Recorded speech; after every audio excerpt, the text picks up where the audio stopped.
Sor Adriana, te damos la bienvenida a México.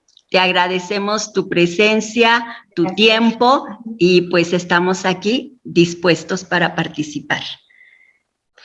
Muchas gracias acá a todos y gracias a ustedes por darme esta oportunidad de compartir con ustedes. ¿Se escucha bien? Sí. ¿Sí? Sí. Muchas gracias. Desearía compartir para ayudarme y especialmente para ayudarlos también a ustedes, voy a compartir un PPT, un PowerPoint, ¿sí? Exacto, ahí ya está la posibilidad dada, muy bien.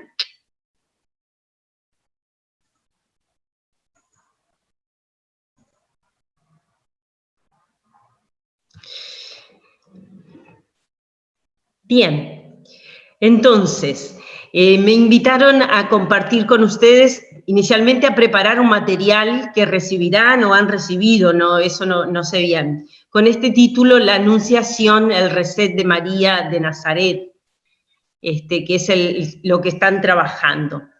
Por ahí deseo iniciar con un repaso, ayudarlos a repasar los pasos de la Lección Divina en una versión muy sintética, que es lo que está plasmado en el material que recibirán o recibieron.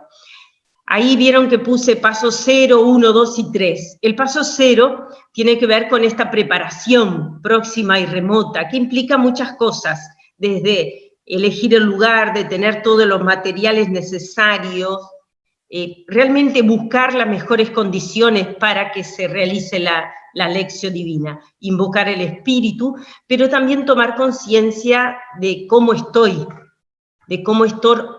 hoy. Por eso el título del material que les envié decía abriendo surcos para la palabra. Tiene que ver con preparar esa palabra, esa tierra humana, esa tierra del corazón, para que la palabra pueda ingresar y realizar su obra. En el paso 1 es algo muy básico, muy sencillo, que tiene que ver con preguntar qué dice el texto. ¿Qué dice el texto bíblico? Y tiene que ver con una lectura y una profundización del texto, que en este caso sería con el material que les ofrecí. Y el paso, el nombre que yo coloco es esto de acogiendo la semilla. Preparo la tierra, acojo esa semilla, esa palabra que el Señor me ofrece. Y el paso 2 y 3 tienen que ver con qué me dice a mí el texto, ¿y qué le digo yo a Dios? ¿Qué le respondo a Dios que me habla a través de ese texto? Y el título que les ofrecía en el material decía dejando brotar esa semilla. Una vez que la recibí, que la acogí, también tengo que cuidar y fomentar para que esa semilla crezca y dé sus frutos. Entrando en la temática, ustedes querían acercarse al texto bíblico desde esta categoría del reset, que es una categoría informática, un término inglés que todos usamos comúnmente, si bien es un término bastante ambiguo, ¿sí? que muchas veces se confunde con otros términos similares, como por ejemplo el término formatear. Si bien este último no es lo mismo que reset, mucha gente cree que es lo mismo y lo confunde. Y está bueno distinguirlo, porque formatear implica borrar, eliminar todo para iniciar de cero. Mientras que el reset no. El reset es reposicionarme ante los elementos esenciales del sistema. ¿Sí? Por eso decimos que es reiniciar, es generar un nuevo comienzo, pero de cara a los elementos esenciales del sistema, por decir, de cara a aquello que realmente es importante y por lo cual el sistema no puede funcionar. Desde ahí es que entramos al Evangelio de Lucas, que básicamente nosotros, el Evangelio de la Anunciación está en la primera parte del Evangelio de Lucas, en la mal llamada teología de la infancia. ¿Por qué mal llamada teología de la infancia? Porque todos sabemos que en realidad debería llamarse teología crucis en italiano, o teología de la cruz. ¿Por qué? Porque Lucas escribió esos dos primeros evangelios, esos dos primeros capítulos del Evangelio, lo escribió después de haber escrito la muerte y la pasión de Cristo. Es decir, después que narró toda la vida de Jesús, especialmente su pasión, cuando finaliza aparentemente el Evangelio, recién ahí él percibe la necesidad de escribir, de narrar su infancia, su origen, ¿sí? Porque de trasfondo está la percepción de que la identidad de Jesús solo se comprende al final de su trayectoria histórica. Y a eso que el evangelista reacciona y toma conciencia delante de la vida de Jesús, es lo que sucede con toda la vida humana. La identidad de una persona solo se comprende al final de su camino. Solo ahí realmente sabemos quiénes somos, quién es esa persona. ¿Por qué? Porque la identidad de una persona es un proceso que dura toda la vida, ¿sí? Se va esa persona construyendo, si bien tiene internamente una misión, un llamado, pero ese llamado va construyéndose o destruyéndose según las opciones que realizamos en el camino. Por eso, al final de la trayectoria histórica de una persona, normalmente, que muchos autores de vida espiritual hablan que es la etapa de la síntesis, se realiza esto que en términos, si seguimos usando el término que ustedes están trabajando, se trataría de un reset total, es decir, al final del tiempo histórico, al final de la vida de cada uno de nosotros, tenemos la oportunidad de mirar para atrás todo lo que vivimos y encontrarnos o preguntarnos sobre lo que realmente cuenta, sobre lo que realmente es importante, y dejar caer tantas cosas que nos sirvieron para el camino, pero que de cara al encuentro definitivo, de cara al final de nuestra vida, no cuentan. Se queda solo aquello que es esencial. Muchos de nosotros tenemos experiencia de encontrarnos con personas, hermanas, hermanos, abuelos, abuelas, que son ese signo de una vida que llegó a la etapa final realizando este reset total, teniendo en cuenta con claridad qué es lo que realmente cuenta y quedándose solo con esos elementos esenciales y dejando caer tantas otras cosas que fueron importantes, que fueron necesarias, pero que no son realmente importantes. Pero también la historia humana, la vida humana, nos permite realizar a lo largo del camino pequeños resets. Son pequeñas experiencias que nos permiten resetearnos, permiten que nos volvamos a preguntarnos esas preguntas esenciales que realmente nos hacen mirar y reconocer qué es lo que cuenta. Esas preguntas tienen que ver con quiénes somos y quiénes queremos ser, que en definitiva es qué realmente es lo que cuenta en mi vida, qué es lo esencial, qué es lo irrenunciable.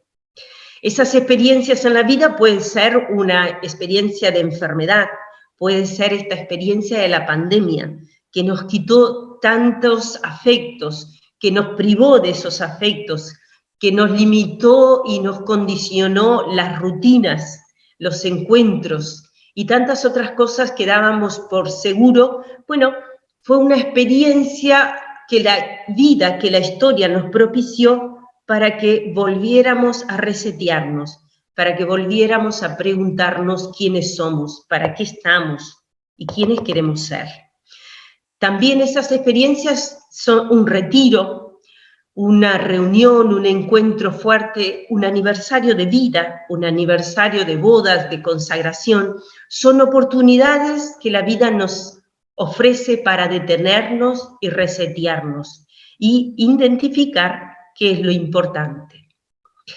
De ahí que Lucas, en el texto de Lucas 1, del 26 al 38, que es la narración que nosotros conocemos como la Anunciación, nos presenta a María ante un acontecimiento que la llevó a resetear su propia vida y responderse a estas preguntas fundamentales.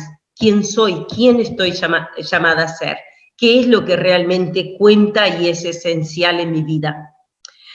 De ahí que el evangelista nos va a narrar la experiencia de este encuentro de María, de este resetear de María, con mucho cuidado, tomando con mucha sutileza y delicadeza, no utiliza expresiones solo porque sí, sino que son expresiones muy bien pensadas, porque lo que él desea es ayudarnos a entrar también nosotros en esa experiencia que realizó María, para que no sea solo una narración que sucedió en el pasado a María, sino una narración que me invita y me proporciona la oportunidad de que también yo pueda realizar el reset de mi propia vida en este momento histórico en el que estoy, que también yo, acompañado de María, pueda preguntarme quién soy,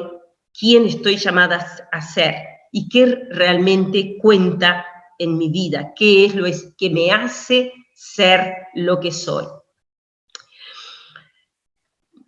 Entrando más en el texto, ¿sí? También digo que me encantaría que pudieran tener ahí a la mano el texto bíblico, ¿sí? Para ir confrontando lo que voy diciendo. Lucas, en estos versículos, presenta a María, y presenta de una forma convencional, ¿sí? Si yo les pregunto cuál es una presentación convencional, cuando vamos a presentar a una persona decimos quién es, decimos su nombre, su apellido, de dónde es. Dijeron que soy uruguaya, ¿dónde estoy? ¿Sí? Normalmente el apellido o el grupo de pertenencia, el apellido dice de qué familia soy. Normalmente decimos cuál es su grupo de pertenencia. Por ejemplo, la hermana decía, es una hija de María Auxiliadora. Bien, detalles para que ustedes vayan creando en su mente cuál es una presentación convencional, qué elementos tiene una presentación convencional. Bien, Lucas presenta a María de una manera convencional, pero a la vez sí llama la atención que faltan algunos datos convencionales. Se percibe que el narrador intencionalmente subraya algunos datos de María y omite otros, ¿sí? Porque el autor presenta a María de una forma amplia, presenta como una foto en primer plano, porque de esa manera también da la posibilidad al autor para destacar lo que realmente es esencial y hace a la identidad de María. ¿Cuáles son esos elementos? Por ejemplo, en los primeros versículos, versículo 26, tenemos que el autor señala el nombre de esta persona, María, pero además presenta su ubicación histórica. Dice a los 6 meses. Y uno dice, bueno, ¿a los 6 meses de qué? En el mismo texto bíblico, algunos versículos antes, encontramos que estos 6 meses tienen que ver con la concepción de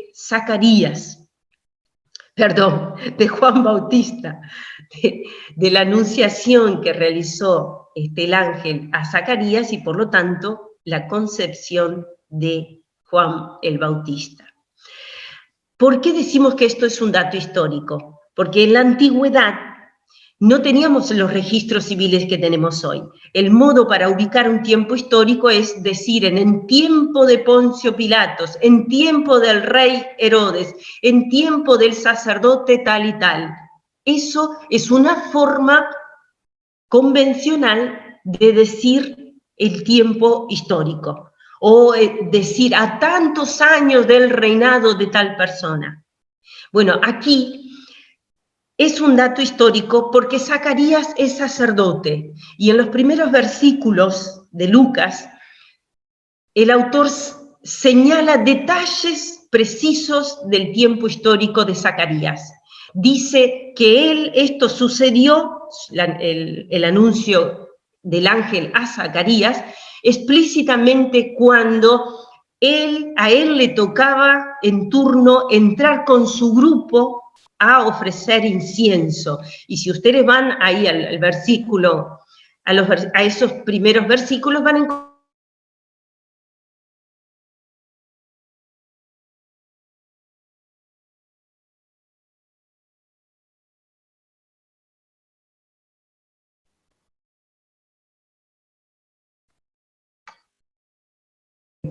Por lo tanto, es una ubicación histórica concreta que después vamos a ver por qué nos da esa ubicación concreta. El otro dato que nos da Lucas es su ubicación geográfica y social.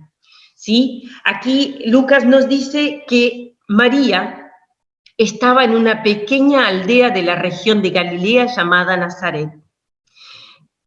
En definitiva, sabemos que esta ubicación marca que María estaba en la periferia geográfica, social y religiosa de aquel momento. Tenemos que tener presente que estamos en el Imperio Romano.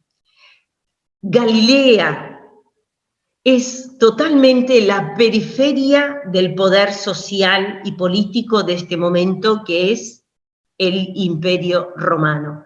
Segundo, Nazaret ni siquiera, o sea, no aparece en las Sagradas Escrituras ninguna vez antes, sino en este evento nombrado por Lucas. Ninguna vez antes apareció en las Sagradas Escrituras. Además, en ese sentido, también tenemos que ubicar que Galilea, dentro de esta región, es la región de los gentiles, o sea, es una región de los paganos.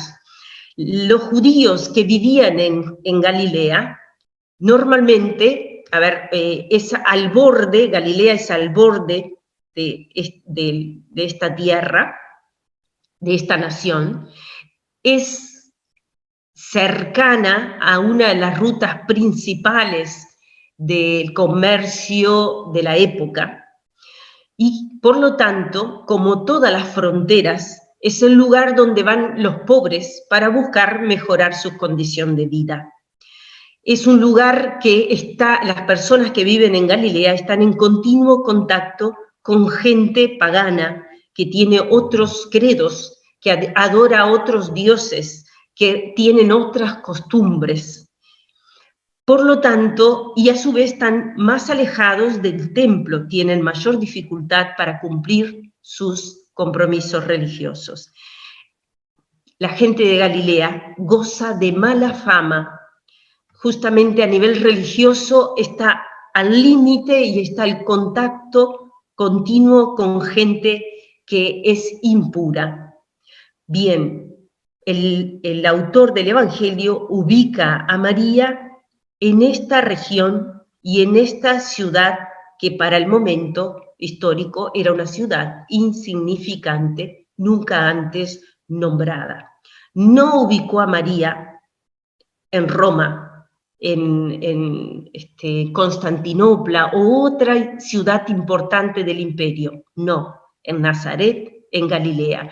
No la ubicó en Judea, ni siquiera en Jerusalén, la ciudad más importante de esta nación, o al menos en Belén, una ciudad pequeña, pero que religiosamente era importante. No, vuelvo a decir, la ubicó en Nazaret de Galilea, tierra de paganos y gentiles.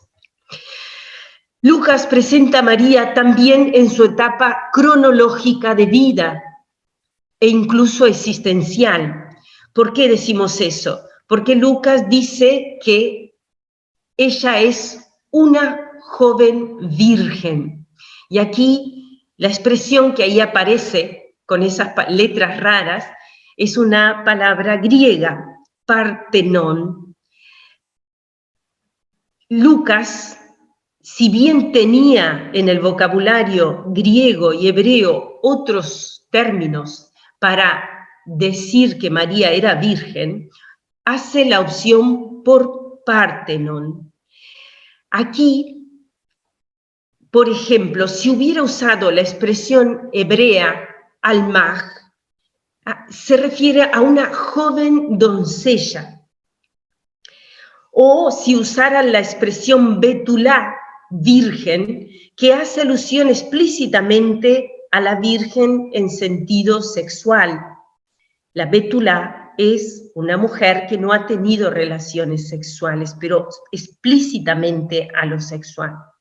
En cambio, utiliza partenos, que hace alusión a una joven, no tanto a la cuestión sexual, sino a que es una joven, o mejor dicho, es una persona del sexo femenino que está viviendo el pasaje de la infancia a la adultez. Partenón no hace el hincapié en su virginidad sexual, sino es una etapa cronológica, es un momento histórico de la mujer.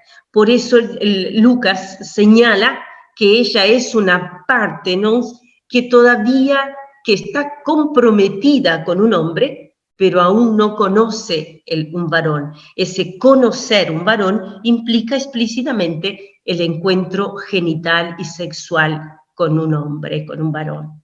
Ella es esa persona, esa joven mujer que está viviendo esa etapa, en que ya está comprometida, por lo tanto ya no es una niña, pero aún no es una mujer adulta, porque aún no conoce varón. ¿Qué no dice Lucas de María en esta presentación convencional? ¿Qué no dice? Y sería esperable que dijera, sobre todo pensando en cómo se presentaba una mujer en la cultura hebrea, en la cultura antigua. No solo una mujer, cualquier persona, pero aún más si es una mujer. Bueno, llama la atención que Lucas no dice cuál es la casa paterna de María. Dice la casa paterna de Isabel. Si vamos a los versículos anteriores, dice que Isabel es de la casa de Aarón. Dice que José es de la casa de David, pero en cambio de María no dice nada. No dice su clan de pertenencia, no dice si es de la tribu de Benjamín, de Zabulón, no dice de qué tribu que originaria, que da origen al pueblo de Israel, no dice de qué clan de pertenencia, cuál es el clan de pertenencia de María. Y esto es muy significativo que no diga, vuelvo a decir, porque ningún judío, ninguna persona de la antigüedad existía sin un clan de pertenencia, sin una casa paterna. Todos se presentan siendo de una casa, porque eso dice tu origen, eso dice quién soy, eso habla de ti. Y con más razón una mujer, ninguna mujer se presenta y es presentada solo por su nombre. Es hija de o es esposa de. Y Lucas no presenta, no habla nada. Algunos se preguntarán, es porque no sabía. Es casi imposible que alguien no sepa de qué casa paterna, a qué casa paterna pertenecía María. Vuelvo a decir, porque en la cultura antigua eso no era posible. Nadie existía solo, sino perteneciendo a un clan y a una casa. El otro dato que Lucas no dice es cuál es la ciudad de origen de María. Dice que María está en Nazaret, pero no dice que María es de Nazaret. Y como yo les decía, Nazaret es una ciudad fronteriza cercana a la ruta comercial de comercio, una de las importantes de la época, y mucha gente que estaba en Galilea es gente emigrante, que de otras partes de la nación van hacia Galilea buscando mejorar su futuro, su vida, su calidad de vida. Por ejemplo, José está en Nazaret, pero no es de Nazaret. Cuando sucede el censo, sabemos que él tiene que regresar a Belén porque él es, su ciudad de origen es Belén de Judea. Bien, vuelvo a repetir, llama la atención que Lucas no diga, no señale, no indique cuál es la ciudad de origen de María. Como yo decía, el autor con mucha precisión, no porque no sabía, sino porque con una intencionalidad remarca elementos que considera esenciales para que el lector identifique qué es lo que define la identidad de esta mujer. Centra la atención, perdón que aquí hay algo que me molesta, centra la atención del lector del Evangelio en esos elementos esenciales. ¿Por qué? Lucas va a señalar, a través de este texto, implícitamente, va a remarcar que si bien la identidad de una persona está condicionada por los parámetros biológicos, culturales, sociales, es decir, de qué cultura sos, de qué familia sos, de dónde venís, tu historia, tu salud, tu cuerpo, tu color, sí, nos condiciona. Pero lo que realmente define nuestra identidad es nuestra dimensión espiritual, es el dinamismo de acogida y de respuesta a lo que Dios nos está proponiendo internamente desde el día que nos creó y que sopla sobre nosotros su espíritu, inspirando nuestra identidad. Es esa dimensión espiritual que llevamos dentro, es ese dinamismo de escuchar, acoger y responderle, lo que da consistencia a nuestra identidad. Y en este caso es lo que da consistencia a la identidad de María. Dios, con los datos que señaló de la ubicación histórica de María, nosotros nos podemos preguntar, bueno, ¿por qué Lucas, remarcó la ubicación histórica y geográfica de María? Uno de los elementos es marcar que María no es una semidiosa, no es una divinidad femenina. María es una muchacha que está en la historia, un ser humano como nosotros. Ella, su mundo, es nuestro mundo. Ella comparte la historia de cada uno de nosotros. Y además no se trata solo de un dato informativo sobre María, se trata de un dato teológico, es decir, marcando que María está en la historia, está en un lugar concreto. También nos dice que Dios se metió, Dios entró en la historia, en una historia concreta, la historia de esta mujer. Sí, a través de este anuncio que realiza el mensajero de Dios, también tenemos el dato de que Dios elige determinados lugares para manifestarse. No son solo lugares físicos, pero, por ejemplo, es interesante ver que Dios se reveló a esta muchacha en lugares poco convencionales religiosamente, poco habituales. Dios no se reveló en el lugar del poder político y social. No fue en Roma, no fue en Constantinopla, no fue ni siquiera en Jerusalén, la ciudad de Dios.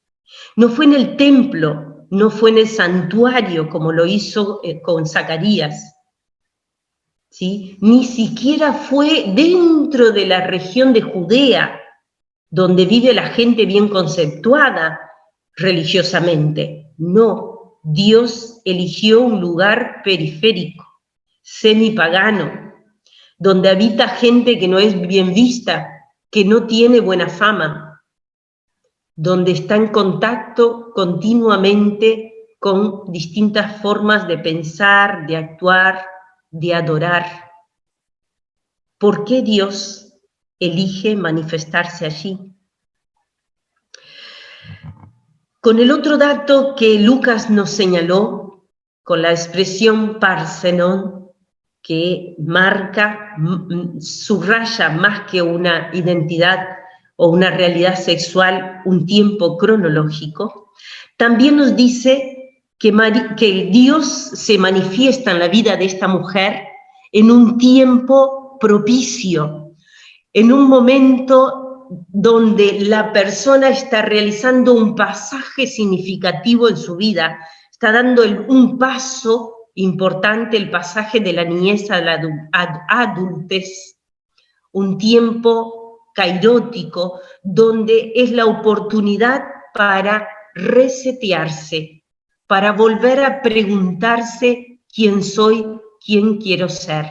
En esa etapa cronológica que nosotros hoy, con otro lenguaje, decimos que es la juventud, es la etapa que el evangelista está señalando, es una mujer joven al inicio de su vida adulta, es un tiempo propicio para resetearse, como hay otros en la vida, como es los aniversarios de vida, como yo decía, una enfermedad, la muerte de un familiar, pero en María Dios elige como tiempo el tiempo del inicio de su vida adulta.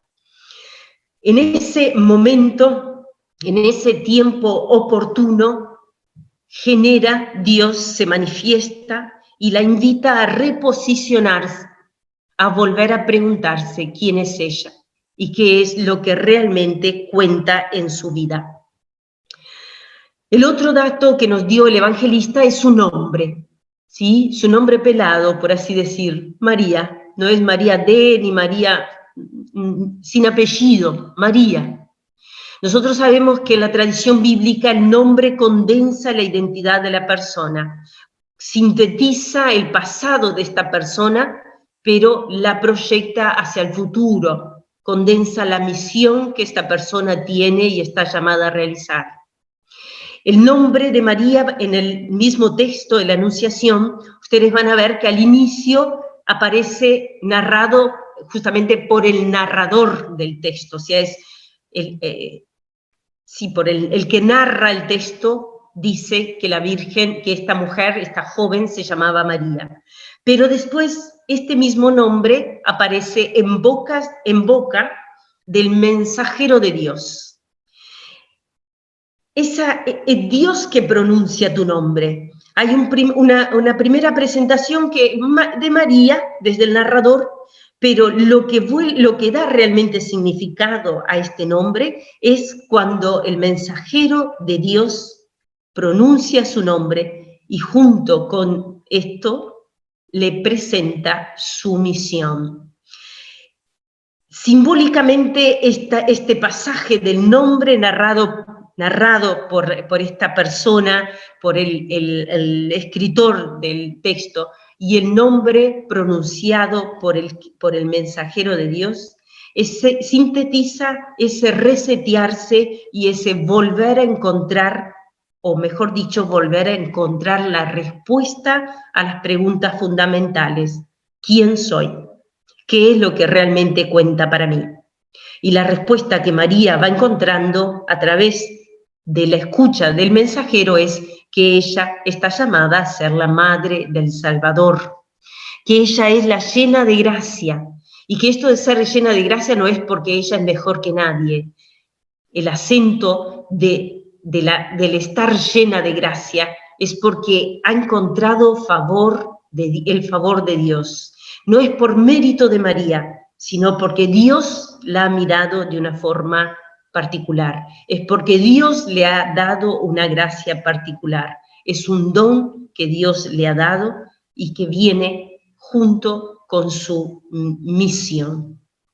María, ante el saludo del mensajero, el texto, el evangelista señala que María se perturba. Este perturbarse se pregunta acerca del significado de ese saludo, del significado de lo que está sucediendo. Todo esto tiene que ver con este resetear, con ese preguntarse qué significa estas palabras para mí, para mi vida, para mi historia.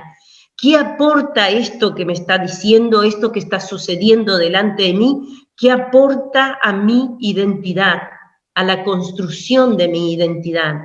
¿A quién soy? ¿A quién estoy llamada a ser? Por eso ese perturbarse tiene mucho que ver con resetearse, con preguntarse y responderse a través de la escucha. En este episodio encontramos que Lucas presenta que María ha descubierto que Dios la quiere como interlocutora a ella y a todo ser humano. Dios no hace lo que quiere, no es un manipulador, no es un titiritero. Dios sale al encuentro, va al encuentro, busca las palabras con las que su interlocutor puede comprenderlo. Dios dialoga con el ser humano y en este caso encontró un ser humano capaz de escuchar, de dialogar, de preguntar, de preguntarse y también de responder. Este preguntarle a Dios y preguntarse a sí mismo es una acción que hace a María protagonista de la historia, de su propia historia y de la historia de salvación. María no es pasiva, María es activamente pasiva, porque hay una pasividad que es reconocer que ella no se da a sí misma la identidad, la recibe, pero ella protagoniza, pregunta, interpela para poder responder y después vamos a ver cuál es su respuesta. Aquí cuando decimos que que Dios no quiere a María como espectadora, sino como protagonista, también encontramos que Lucas señala que quiere a María llena de alegría y de gozo. La misión que el mensajero le da a María la llena de gozo y él la invita a alegrarse, porque será la portadora también de gozo y de alegría a otros. Por eso, cuando María ubica, clarifica cuál es la identidad, cuál es su identidad, responde diciendo, yo soy la servidora del Señor. Se descubre servidora de su gente, de su pueblo, y da esa respuesta al mensajero, pero una respuesta que no es solo verbal. María, después de resetearse ante la visita de las palabras del mensajero, vuelve a conectar con esta identidad. ¿Sí? Y desde esa identidad nosotros sabemos que no queda, como yo decía, en palabras. En los textos que siguen de Lucas, sabemos que María sale al encuentro de quien la necesita. Especialmente sale al encuentro de los que viven cerca, no solo físicamente, sino que sale al servicio de su familia, que aquí es otra dimensión del servicio. Primero, no es solo teoría, no es solo palabras, son actos, son gestos. El servicio se concreta, el servicio a Dios se concreta en el servicio a los hermanos. Y no se trata solo de un servicio a personas lejanas, no se trata solo de un servicio esporádico de misión de fin de semana o de fin de año que a veces digo normalmente pensando en algunas realidades juveniles. No, el servicio es cotidiano, el servicio es una actitud de vida y empieza en casa, empieza con la familia, empieza con los amigos, empieza con las hermanas de comunidad.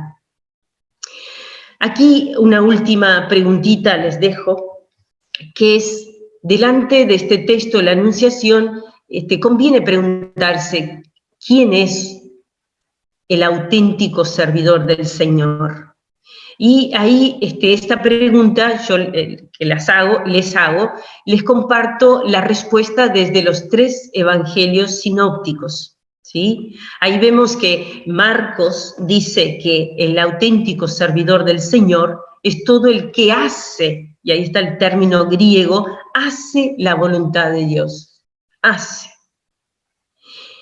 Lucas, ahí vamos a Mateo del otro lado, igualmente Mateo dice lo mismo, el servidor es todo el que hace la voluntad del Padre. Pero Lucas, que es este evangelio donde encontramos la anunciación de María, que finaliza diciendo yo soy la servidora del Señor, hágase en mí según tu palabra. El servicio implica ese hágase en mí. Bueno, Lucas dice que el servidor es el que escucha y hace la palabra de Dios. Normalmente nuestras Biblias traducen este hace por práctica.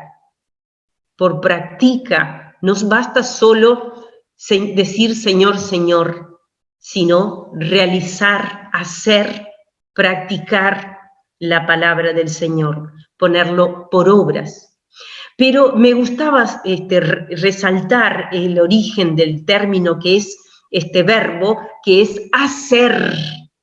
¿Por qué? Porque esto se conecta con la afirmación de María, hágase, hágase su voluntad. María no solo practicó la palabra, escuchó y practicó la palabra de Dios, sino que dejó que la palabra de Dios se hiciera en ella. Esa es la dimensión de lo pasivo, que pasivo y activo, porque activamente dejo que Dios haga en mí. Eso implica una opción, una decisión, un compromiso, un buscar espacios para resetearme, un buscar ambiente, personas que me ayuden a resetearme, o buscar mediaciones concretas. Bien, creo que con esto podemos finalizar. Aquí también resalto algunos teólogos actuales, como por ejemplo de Lubac, dice que María es la perfección de la búsqueda y del deseo de Dios. Ella no solo escucha, sino que justamente se destaca por buscar y desear a Dios. Aquí tenemos el término en Lucas 8:10, esta expresión hace alusión a que María tiene deseos de ti. No sé si recuerdan el texto Lucas 8:20, está Jesús con sus discípulos y dicen que María está afuera. Y normalmente se traduce por María está afuera y te busca. ¿Sí? Bueno, es esta expresión que de Lubac acentúa. María está fuera y tiene deseo de ti, porque el término tiene que ver con una cuestión de desear, de deseo. Te busca, está fuera deseándote. Es un deseo interior, pero es un deseo que se realiza en la práctica, en la vida cotidiana, el buscar y desear ver a Dios en mis hermanos, desear ver a Dios en quien le lavo los pies, a quien le sirvo un desayuno, a quien le limpio, no sé, la habitación, a quien lo saludo en la puerta, juego en el patio.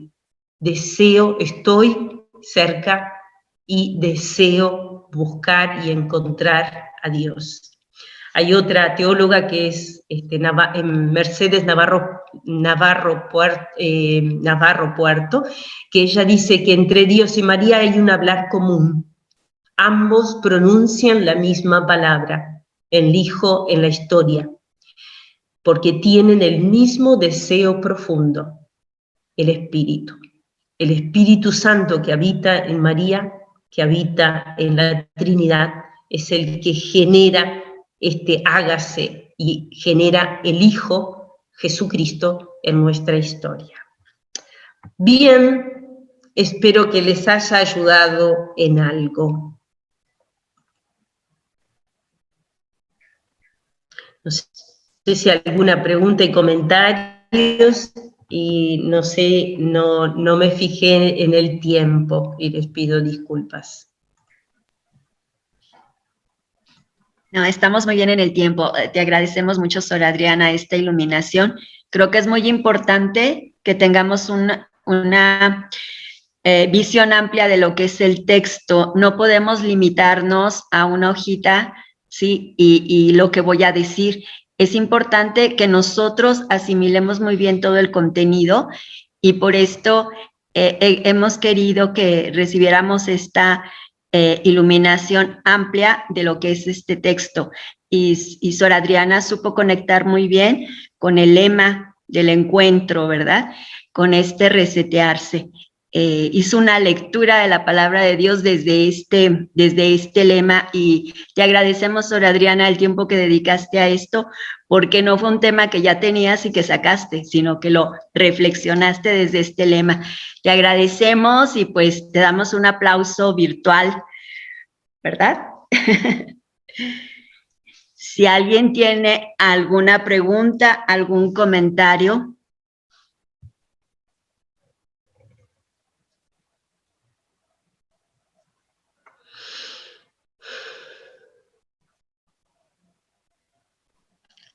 Sor Moreno, ¿no? Ana Moreno levantó la mano. Sí, gracias. Muchas gracias, Sor.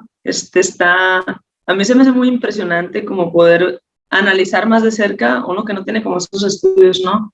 Ese contexto de María, que como que a mí me dice en mi vida, o sea, no importa a veces en qué periferia están de tu vida, ¿no? O sea, no sé, las caídas o cómo andes a veces en varias situaciones, pero cómo Dios te sigue llamando y confía en ti y tiene ese deseo y anhelo fuerte de que vivir en tu corazón, ¿no? Y de como decía usted, como ser ese don o ese regalo para los demás, ¿no? En los cercanos y en los todavía en la iglesia, ¿no? Entonces está, y más en todo el mundo, ¿no?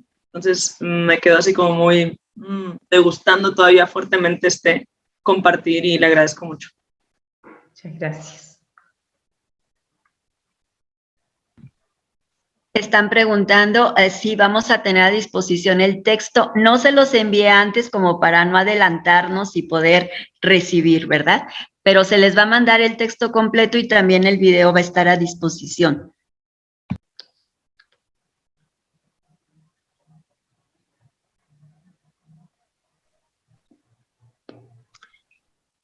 Perdón, no sé si hubiera alguna resonancia, ya sea que la quieran compartir o algo significativo, ¿verdad? Que a lo mejor en este momento también a ustedes les haya llamado la atención, que también lo puedan escribir en el chat, ¿verdad? A veces sí se viene, ¿verdad?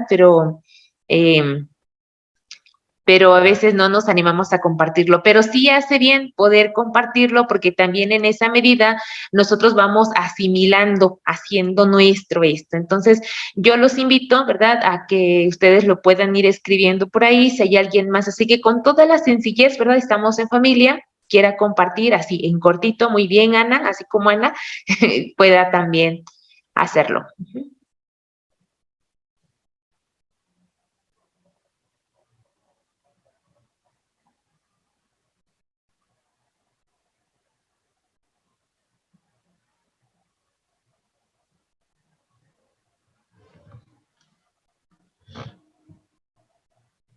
¿Alguna cosa que no se entendió? No hay ningún...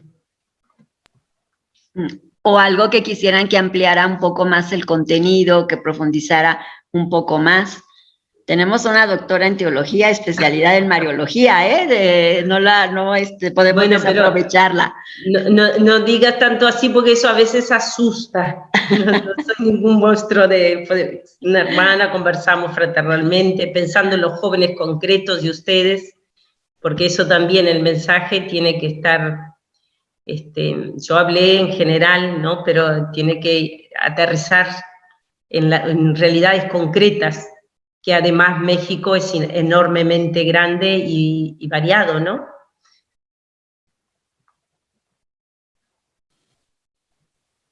Viva Jesús, Adriana, gracias por tu presentación.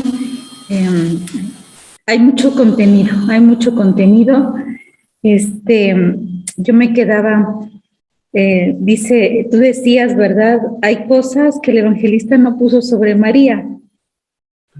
Y bueno, ¿qué no dice su casa paterna? Bueno, sabemos quién es el papá, ¿verdad? ¿Hay alguna investigación en relación a de dónde es el papá de María exactamente, como para tener datos precisos, ¿no? ¿De dónde es? En realidad no sabemos que su papá ni su mamá. Hay una tradición de la Iglesia, pero no hay datos revelados, o sea, no hay ningún texto bíblico que diga quién es su papá y su mamá. Por eso cuando hablamos de Joaquín y Ana, hace parte de la tradición de la Iglesia, y la Iglesia lo acepta así como tradición, pero como dato bíblico no se sabe. No se sabe en cuanto no aparece. Hay varias tradiciones, por ejemplo, algunos dicen, esa es la tradición de los nombres, es lo que más ha corrido en forma oral en la tradición de la Iglesia.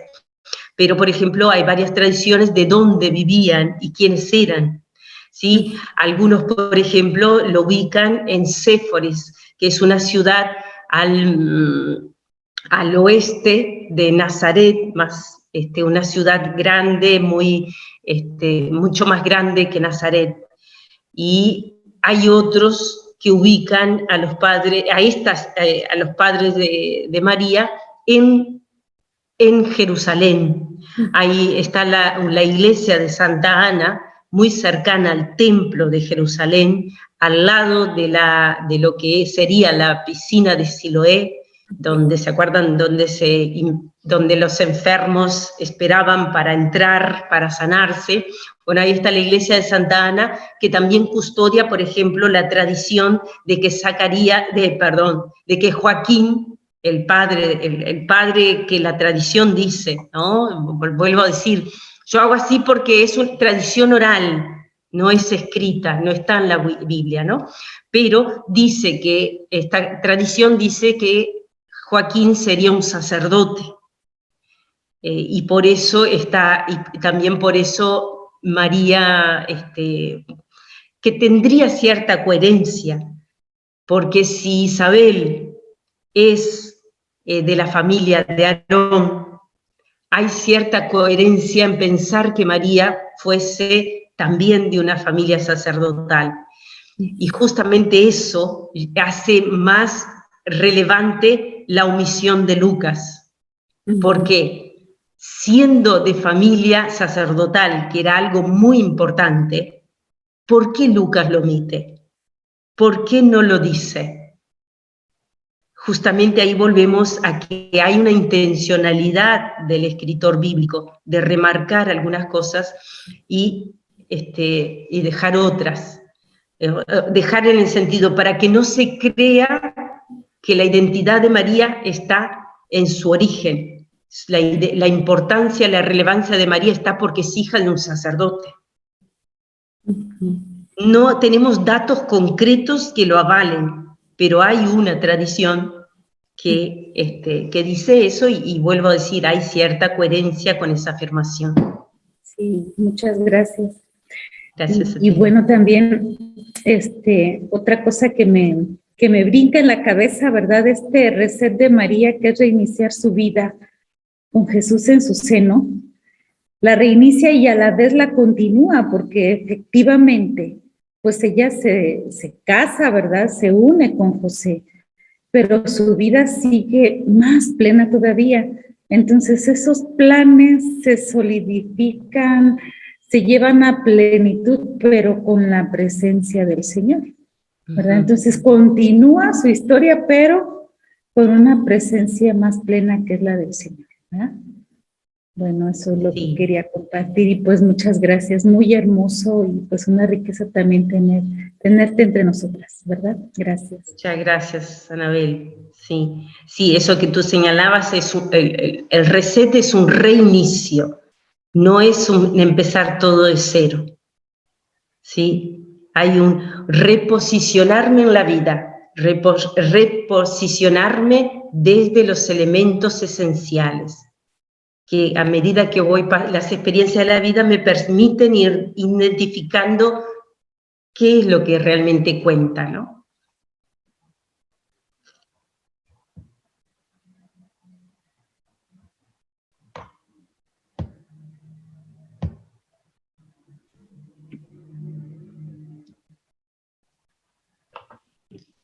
Viva Jesús, Adriana. Viva Yo quisiera María. Compartirte, me pareció hermosísimo el tema y la parte que para mí fue medular fue el momento precisamente que en tanto comentaba Sor Anabel, en relación al momento en que ella vive esa experiencia de la sorpresa y del encuentro con el ángel, porque empieza una nueva etapa en su vida, en el que precisamente se cuestiona sobre su identidad. Y ahora nuestros jóvenes es una situación muy fuerte que realmente puedan identificar una visión clara de lo que es su propia identidad. Y me gustaría, en el sentido de lo que fuiste abarcando en relación a la identidad, que puedas profundizar un poquito más en esa forma en que ella fue descubriendo esa dimensión espiritual de su propia identidad.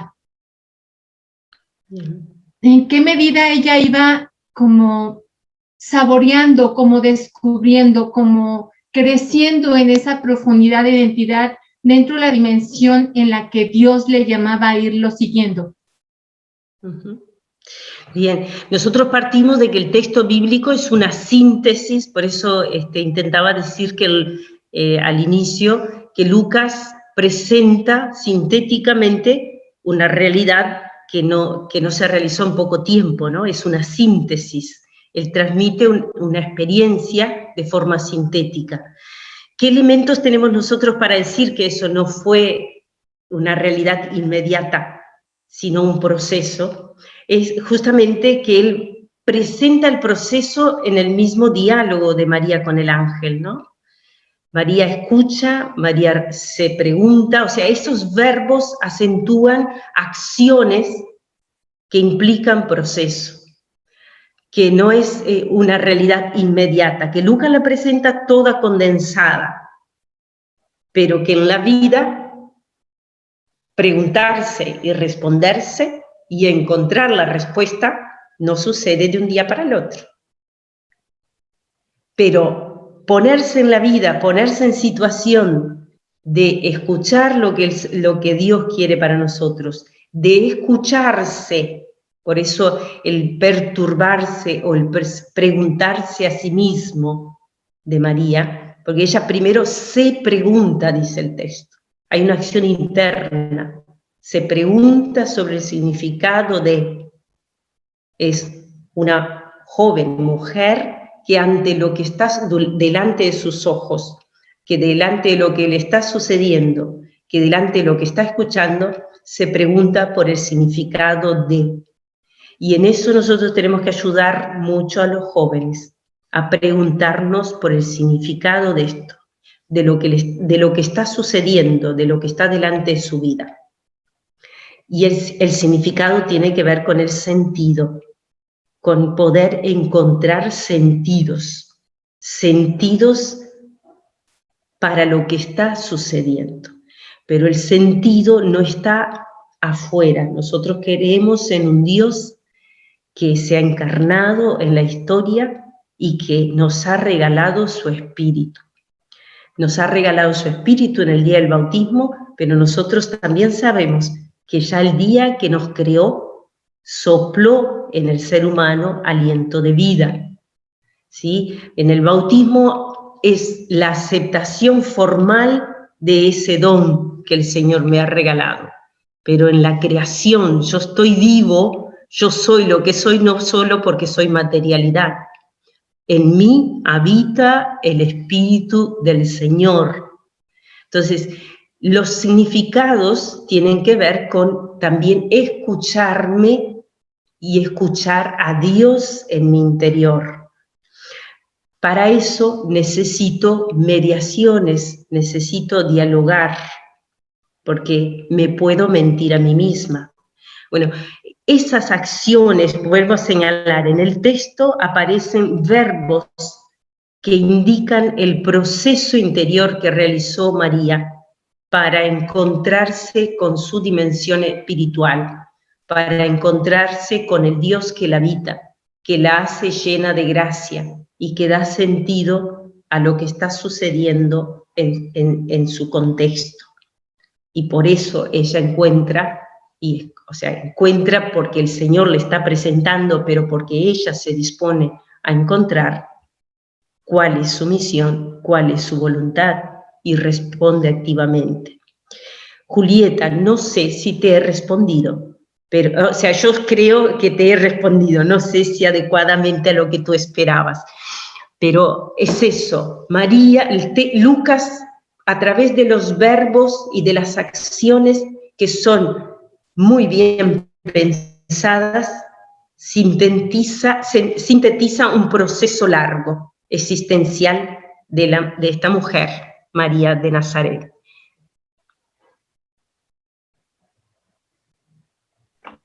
Sí, Sor Adriana, muchísimas gracias. Gracias a ti.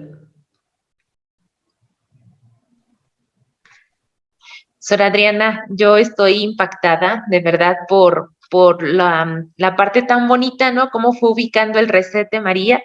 Cuando hacíamos este análisis de lo que acontece en un aparato, ¿no? Ya sea en una computadora, en un celular, este volver al estado funcional, como se llama técnicamente, pero que era lo que usted comentaba, ¿no? Es este volver a lo esencial de la vida, ¿no? Y esta ubicación de estas tres preguntas que se me hacen muy importantes, que es, que podríamos decir, ¿quién soy? ¿Quién quiero ser? Y qué es lo esencial, ¿no? En estas circunstancias de la pandemia, pero también yo creo que en todo momento son claves, ¿no? Para poder, pues, ir cultivando nuestra identidad, ¿no? Yo lo pensaba inclusive para mí, ¿no? O sea, como estar sobre sí, y qué importante es el ambiente, el clima de silencio, ¿no? Que se va generando, que vivió María, que si bien no se menciona, pero que fue clave, y veía cuánta falta nos hace, ¿no? Hoy, desde a nosotros como a los jóvenes, para poder ir dando respuesta a esto, para poder encontrar a este Dios que se encarna en nosotros, ¿no? Estos puntos tan claves que usted decía, ¿no? Cómo Dios elige manifestarse en la periferia, ¿no? Y pensaba cuántos momentos nuestros muchachos viven situaciones muy complejas, muy dolorosas, que seguramente ellos no las quisieran, pero que las están viviendo, ¿no? Y pensaba cómo existencialmente esos momentos o esas circunstancias pueden ser la periferia, ¿no? Y ahí Dios elige resetearse, ahí Dios está llamando, pues, al estado original, al estado funcional, ¿no? A lo esencial de la vida. Se me echó muy, muy bonito este aporte y cómo cierra, ¿no? Con estas tres palabras, ¿no? Estos tres textos, ¿quién es el auténtico servidor, ¿no?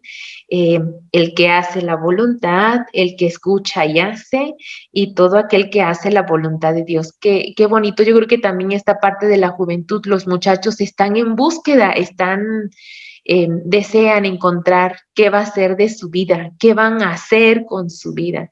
Y se me hace de verdad muy providencial, muy bello el aporte. Gracias, Sor Adriana, y pues creo que seguiremos también rumiando, haciendo nuestra esta reflexión, pues para poder compartirla con los muchachos, ¿no? Pero un gracias muy especial, Sor Adriana.